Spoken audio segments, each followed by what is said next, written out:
Strategi adalah sebuah rencana yang disatukan luas dan berintegrasi yang menghubungkan keunggulan perusahaan dengan tantangan lingkungan.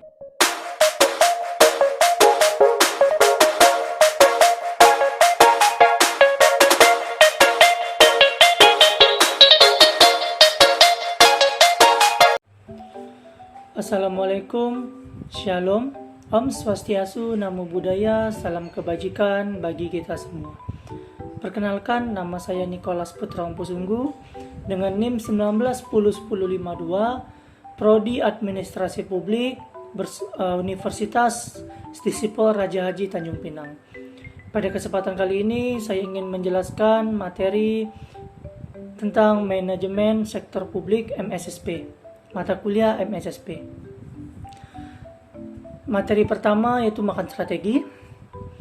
Menurut William F. Gluck dan Lawrence R. George tahun 1998, strategi adalah sebuah rencana yang disatukan luas dan berintegrasi yang menghubungkan keunggulan perusahaan dengan tantangan lingkungan, serta dirancang untuk memastikan bahwa tujuan utama perusahaan dapat dicapai melalui pelaksanaan yang tepat oleh organisasi.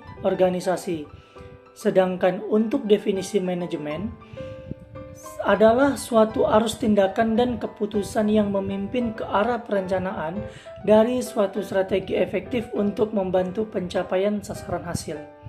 Proses manajemen strategi adalah cara yang strategis menentukan sasaran hasil dan membuat keputusan strategis.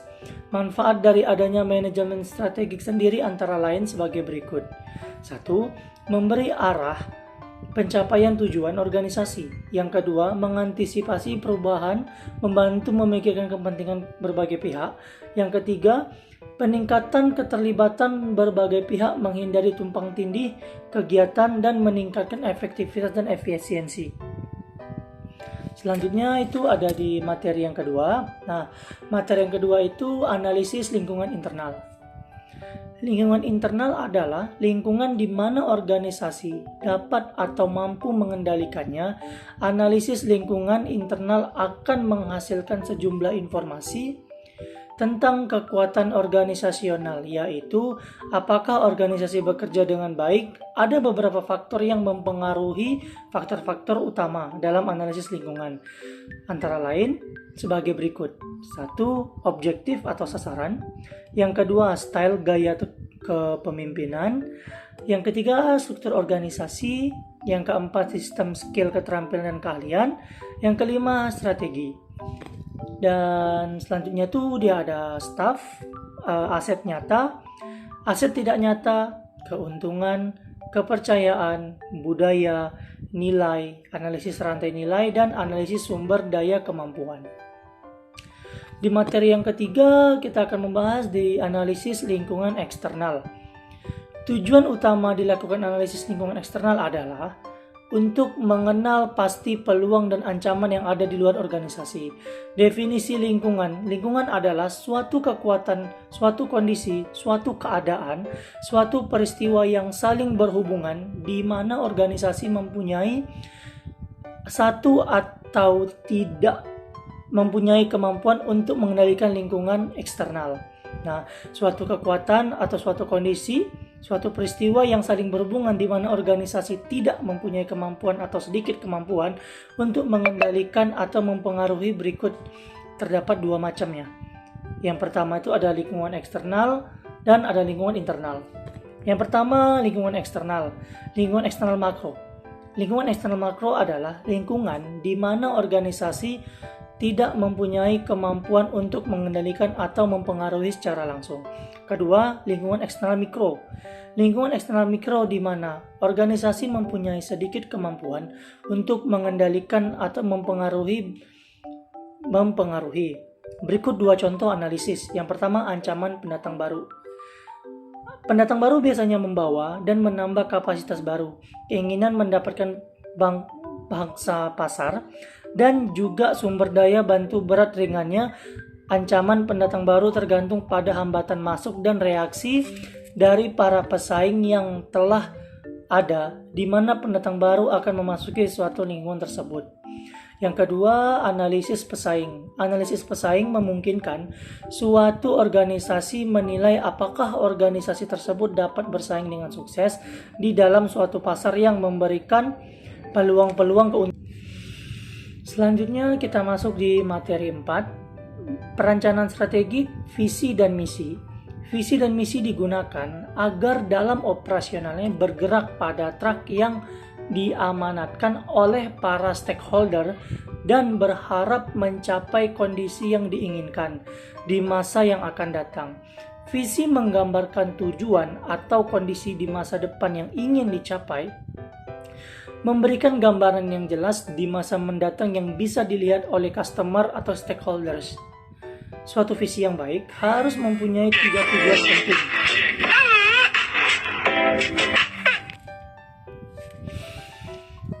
Yang pertama, dengan menjelaskan tujuan umum dari perubahan tersebut, visi dapat menyederhanakan ratusan bahkan ribuan keputusan yang lebih rinci. Kedua, fungsi penting kedua dari visi adalah untuk mempermudah terwujudnya perubahan besar, di mana sebuah visi yang baik mengakui bahwa pengorbanan-pengorbanan memang diperlukan, tetapi juga menjelaskan bahwa pengorbanan-pengorbanan itu akan menghasilkan keputusan keuntungan tertentu dan kepuasan yang ada selama ini. Yang ketiga, visi akan membantu mengkoordinasikan tindakan-tindakan banyak orang yang berbeda, dan dengan demikian mengkoordinasikan tindakan orang-orang yang memiliki motivasi secara sangat efisien. Sedangkan misi sendiri adalah hal yang berbeda dari visi. Walaupun keduanya bekerja sama, misi itu adalah suatu tujuan yang paling utama dan suatu alasan yang utama kepada kenapa organisasi atau perusahaan tersebut didirikan. Berikut kita masuk ke materi yang ke-6. Menentukan tujuan, goal, dan sasaran objektif. Tujuan, sasaran, strategi, kebijakan, dan program. Tujuan goal sesuatu yang akan dicapai atau dihasilkan dalam jangka waktu 1 sampai dengan 5 tahunan. Tujuan ditetapkannya dengan mengacu kepada pernyataan visi dan misi serta didasarkan pada isu-isu dan analisis strategis. Tujuan tidak harus dinyatakan dalam bentuk kuantitatif, akan tetapi harus dapat menunjukkan suatu kondisi yang ingin dicapai di masa mendatang. Tujuan akan mengarahkan perumusan sasaran, kebijakan, program dan kegiatan dalam rangka merealisasikan misi. Berikut materi yang ke-7, jenis-jenis strategi. Yang pertama ada strategi jaringan. Yang kedua ada strategi korporasi yang mencakup. Yang ketiga ada strategi pertumbuhan atau growth. Yang keempat strategi bertahan atau defensive. Yang kelima strategi kestabilan atau stability. Yang keenam strategi kombinasi atau combination. Apa itu strategi jaringan? Strategi jaringan ini merujuk pada semua bentuk kerjasama yang mampu dilakukan oleh sebuah organisasi dengan organisasi lain. Ia merupakan strategi yang berdasarkan kepada konsep win-win solution. Berikut di materi 8, implementasi strategi. Terdapat 4 implementasi strategi, yaitu sebagai berikut. 1. Organisasi atau manajemen struktur. Kedua, kepemimpinan leadership. Yang ketiga, budaya atau kultur. Yang keempat, sistem imbalan atau reward system. Berikut di materi 9, pengendalian dan evaluasi strategi. Definisi pengendalian. Pengendalian merupakan unsur utama dari setiap tugas atau pekerjaan seorang manajer. Pengendalian adalah suatu aktivitas membuat sesuatu agar terjadi sesuai dengan apa yang direncanakan untuk terjadi.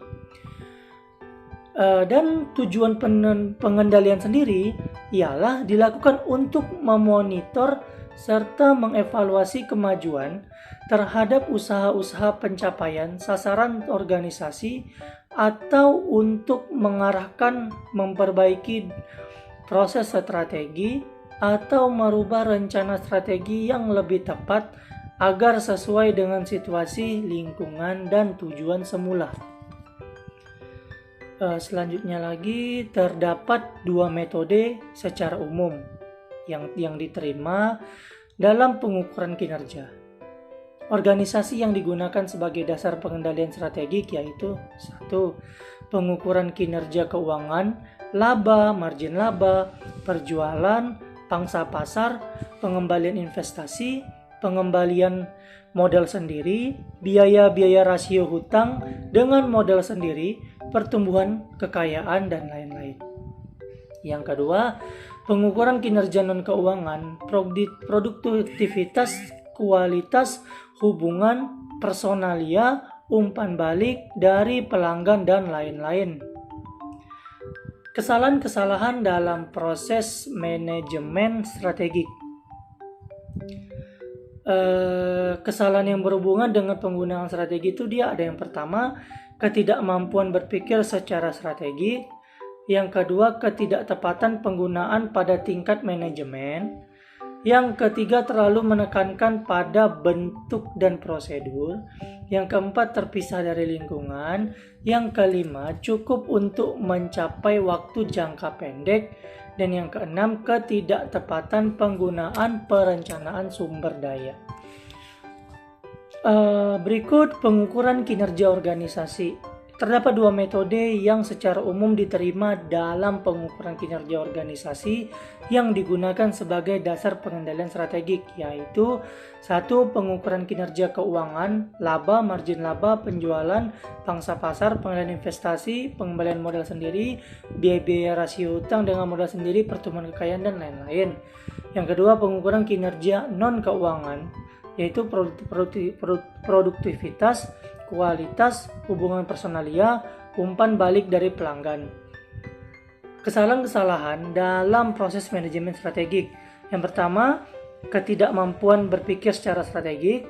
Yang kedua, ketidaktepatan penggunaan pada tingkatan manajemen. Yang ketiga, terlalu menekankan pada bentuk prosedur.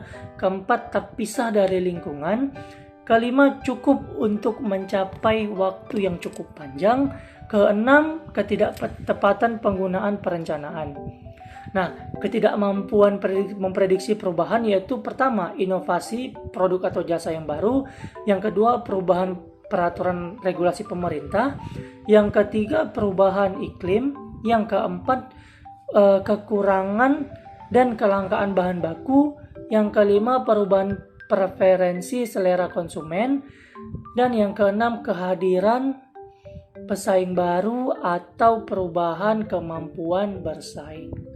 Sekian dari saya, terima kasih saya ucapkan. Wassalamualaikum warahmatullahi wabarakatuh.